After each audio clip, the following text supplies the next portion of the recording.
नमस्कार मित्रांनो, आज आपण भेटणार आहोत आपले मित्र नितीन शहाणे यांना आणि यांना स्वामींचा आलेला अनुभव आपल्याला सांगणार आहेत. नमस्कार नितीन. नमस्कार. श्री स्वामी समर्थ. श्री स्वामी समर्थ. तुम्हाला आलेला अनुभव सांगाल का जरा? म्हणजे मला माझ्या सासऱ्यांच्या संदर्भात हा खूप मोठा अनुभव आहे. असं म्हणतात की आता या कलियुगाचे जे परिचारण आहे ते सर्व स्वामी समर्थ महाराज करतात. काय झालं की 4 वर्षापूर्वी माझ्या सासऱ्यांना डायबिटीज झाला होता आणि तो खूप अगदी उच्चतम पातळीला पोहोचला. तर डॉक्टर सांगितलं त्यांचा पाय कापावं लागेल इथपर्यंत ते झालं होतं. त्यांचं टेस्ट झाले होते, स्कॅनिंग झालं होतं आणि डॉक्टरांनी सांगितलं की पुढच्या 12 तासामध्ये आपण निर्णय घेऊ आणि एक पाय कापण्याशिवाय पर्याय नाही, कारण की ते पूर्ण जे गँग्रीन आहे ते जवळपास कमरेपर्यंत पोहोचलं होतं. त्यामुळे पाय कापल्याशिवाय गत्यंतर आम्ही सगळेच माझी बायको सासूबाई आम्ही सगळेच टेन्शनमध्ये होतो, मेहुणा मेहुणी वगैरे.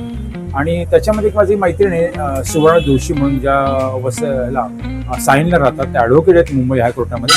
तर त्यांनी असंच बोलता बोलता मला सांगितलं, माझा फोन चालू होता त्यांच्याशी एका कामासंदर्भात, कारण की तुझा आवाजच खूप गंभीर आहे, म्हणजे निमिषकाळ तू हसमुख वाटत नाहीयेस. तर म्हटलं ना असंच सर, म्हटलं सासऱ्यांना डायबिटीस खूप वाढल्यामुळे डॉक्टरांनी सांगितलं की पाय त्यांचं कापावं लागेल. तर म्हणा अरे वेळाच तू, म्हटलं का काय झालं? म्हणा अरे तू जिथे राहतोस, म्हणजे मी राहतो काळेवेला खारेगाव, मग विट्यावेला कृष्णकांत वैद्यनाथ स्वामी समर्थाचं मठ आहे. तर तिथे अक्कलकोटवरून स्वामींचं कुशावर तीर्थ येतं, ते तीर्थ म्हणजे सासऱ्यांना देत आणि खूप फरक पडेल.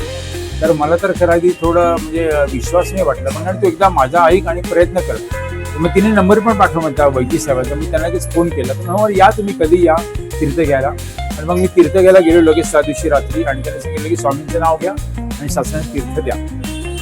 आणि हॉस्पिटलमध्ये ॲडमिट होते सासरे, सगळेच आम्ही चिंतेमध्ये काळजीमध्ये होतो. मी तीर्थ त्यांना दिलं आणि त्यांनी पण ते खूप श्रद्धेने गेले. त्यांचे देखील स्वामींवरती श्रद्धा आहे, साईबाबांवरती श्रद्धा आहे. आणि एक साधारण आता हा योगायोग किंवा स्वामींचा चमत्कारच म्हणूया आपण, की दुसऱ्या दिवशी दुपारी 11:30-12 वाजता स्वामींच्या पूर्ण म्हणजे माझ्या सासऱ्यांचे टेस्ट होणार होते. तर ती टेस्ट झाली. त्यानंतर पुढच्या 2 तासामध्ये डॉक्टर म्हणले की आधीपेक्षा खूप प्रगती, म्हणजे अर्थात ते तीर्थ घेऊन जवळपास 12 तासांचा अवधी लोटला होता. म्हणजे आधीपेक्षा खूप फरक वाटते म्हणे, की नसामध्ये काय मला ऍक्टिव्ह वाटतात नसा.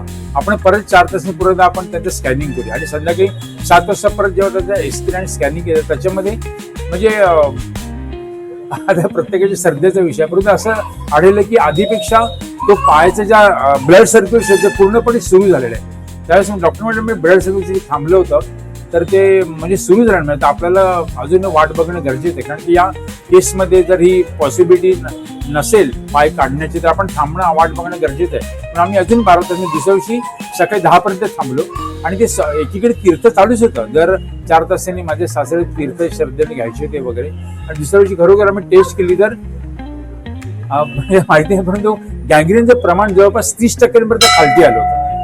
आणि मग म्हणजे सगळेच आम्ही म्हणजे आश्चर्यचकित होतो. डॉक्टर देखील खूप आश्चर्यचकित, म्हणजे ते जिथपर्यंत म्हणजे पाय काढण्यापर्यंत आपली मजल गेली होती त्याशिवाय पर्याय नव्हता. तर त्याला ते असं नाही म्हणलं की आम्हाला माहिती होती की ईश्वर तीर्थ दिल्यामुळे कधीचा फरक पडला असावा. डॉक्टर म्हणले की आपण अजून एखाद दिवस पूर्ण वाट बघू आणि मग आपण निर्णय घेऊया. दुसऱ्या दिवशी असा परत एकदा स्कॅनिंग केलं तर लक्षात आलं की तो पाय काढण्याची गरज नाहीये, फक्त थोडंसं ऑपरेशन केलं तर नसाच्या मोकळ्या आहेत, तर थोडं आपण ऑपरेट केल्या तो पूर्ण रक्तप्रवाह बाहेर आला की म्हणजे गँग्रीन बाहेर आला की पाय व्यवस्थित होईल. आणि बरोबर एक 48 तासांनी डॉक्टरने ऑपरेशन केलं. ऑपरेशनमध्ये त्या गँग्रीनचा म्हणजे एवढा पू तो बाहेर आलो, रक्त ते बाहेर आलं ना की जवळपास म्हणजे 5 ते 6 तास म्हणजे सासरे बेशुद्ध होते. पण जेव्हा ते शुद्धरित्व आले 8-9 तासांनी, त्यावेळेस म्हणजे ते पायाचं दुखणं पूर्ण गेलं होतं. आणि त्या अल्टिमेटली असं ठरलं त्या डॉक्टरांच्या टीमचं की पाय काढण्याची गरज नाहीये, पाय ओके झाला, डायबिटीस कंट्रोलमध्ये आलेला आहे. आता आपण ह्याला प्रत्येकाच्या श्रद्धेचा भाग आहे. कोणी म्हणेल की डॉक्टरांनी औषधामुळे झालं असेल, परंतु आम्ही असं म्हणू की स्वामींचं जे कुशावर तीर्थ आहे, जे कृष्णकांत वैद्य साहेबांना मिळाले होते, की ज्यांच्यापर्यंत मी माझी मैत्रीण सौ सुवर्ण जोशी हिच्या मार्फत पोचलो होतो, तर स्वामींचा असा आशीर्वाद असा आम्हाला आजही वाटतं. नाहीतर आज माझ्या सासऱ्यांचा डावा पाय नसता, परंतु आज ते व्यवस्थित चालतात, बोलतात, फिरतायत, नाटक बघतात, चित्रपट पाहतात आणि आधीसारखी शिव्या पण देतात. श्री स्वामी समर्थ. आणि तुम्हाला शंकर महाराजांचा आलेला अनुभव आम्हाला सांगा आता. हो, खरं तर मी कोणाची श्रद्धा असो नसो, पण आपल्याला आलेला अनुभव, अनुभूती ही आपली अनुभूती असते आणि आपण ती फक्त लोकांपर्यंत पोहोचवतोय, कोणाला पटवो न पटवो, पण आपल्याला आलेली अनुभूती ही आपल्यासाठीच आहे. तर तुम्ही सांगाल का? मला आवडेल ते सांगायला. कसं आहे की आपण थोडी सगळी सामान्य माणसं, आपण प्रामाणिकपणे जगणार, आपण प्रामाणिक करदाते देशामधले, म्हणजे आपल्याकडे पैशांची चणचण कायम असते. तर मी असंच माझी गेल्या आठवड्यामध्येच मी राहायला कळवलं, तर मी ठाण्यावर येताना माझी गाडी मध्येच बंद पडली कळवा ब्रिजच्या मधोमध ऐन ट्रॅफिकच्या वेळी, आणि मी गाडीत पेट्रोल संपलं होतं खरं तर. आणि मग धक्का मारत मारत मला जवळपास 3 किलोमीटर चालत मी आणत होतो, आणि तेच ज्या दत्तावळीच्या एरियामध्ये मी आलो, ते शंकर महाराजांचा हाच मठ तिथे आहे. मग चाललो होतो गाडीत धक्के मारत ट्रॅफिकमध्ये, आणि मी महाराजाला म्हटलं की काय म्हटलं शंकर महाराज तुमचे गुरु म्हटलं स्वामी समर्थ, म्हटलं त्यांचं आमच्याकडे लक्ष नाही, म्हटलं ज्याला कष्ट त्याला कष्ट देतात ते, ज्यांच्याकडे नाही त्यांचे भरपूर देतात ते, ज्याने नाही त्यांचे काही देत नाही. म्हटलं गाडी म्हणजे तुम्ही अक्षरशः भांडलेत त्यांच्याशी? हो, मी भांडलो, आणि मी स्वामीशी भांडतो, म्हणजे त्यांना खूप प्रश्न विचारतो की काम आहे तुमच्याकडे अन्याय का असं, जिथे आहे तिथेच तुम्ही देता, ज्याकडे ज्यांना अगदी फार म्हणजे त्यांची खूप परीक्षा घेता तुम्ही. तर मी त्यांना असे प्रश्न खूप विचारत असतो. असं मी तर मी महाराजांशी बोलत असताना मी स्वामींचा पण पुढे मठ आहे 2 कॉलॉनवरती, तर मी पुढे गेलो गाडी धक्के मारत मध्ये, तर मागून 2 मुलं आली, होंडा ऍक्टिव्हा गाडी होती. मुलांनी मला विचारलं की अहो काय झालं काका, काय मदत करू का? म्हटलं अरे गाडीत पेट्रोलच नाही, गाडी चालवणार कशी? तेवढं नाही, काय हरकत नाही, तुम्ही बघू आपण काहीतरी करूया. म्हटलं अरे नाही तू हो पुढे, म्हणजे ट्रॅफिक आहे खूप, गाडी नेतो कशी पाहिजे. मग कुठे जायचं? मला पारशी नगरला 90 फीट रोडच्या पुढे जायचं. म्हणजे तुम्ही बसा, मी तुम्हाला मागणे धक्के मारत नेतो. म्हटलं अरे ट्रॅफिकमध्ये शक्य नाही, तुम्ही बसावं काका, मी नेतो तुम्हाला. असं म्हणून त्यांनी मला जबरदस्ती गाडीवरती बसवलं. त्यामुळे फक्त हँडल सरळ ठेवा.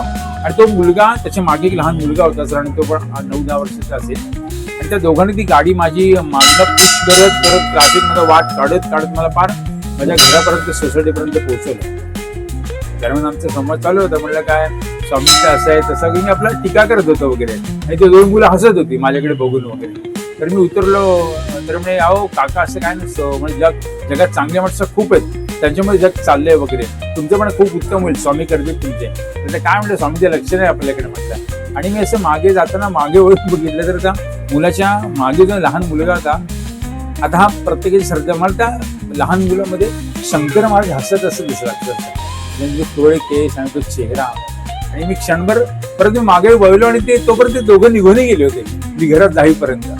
तर ही अनुभूती म्हणायची का काय म्हणायचं मला माहिती नाही, परंतु मला म्हणजे मी एवढं थकलो होतो तर गाडी धक्के मारत मला आणताना, पण पुढचे 3 किलोमीटर त्यांनी मला अगदी 3 मिनिटांमध्ये माझ्या घरापर्यंत ट्रॅफिकमध्ये व्यवस्थित पोहोचवलं. त्यामुळे आता त्यांची अनुभूती स्वामी समर्थ शंकर महाराज मला आहे, आणि माझा आधी पण त्यांचा विश्वास होता, कदाचित त्या विश्वासाचं हे मला फळ असेल.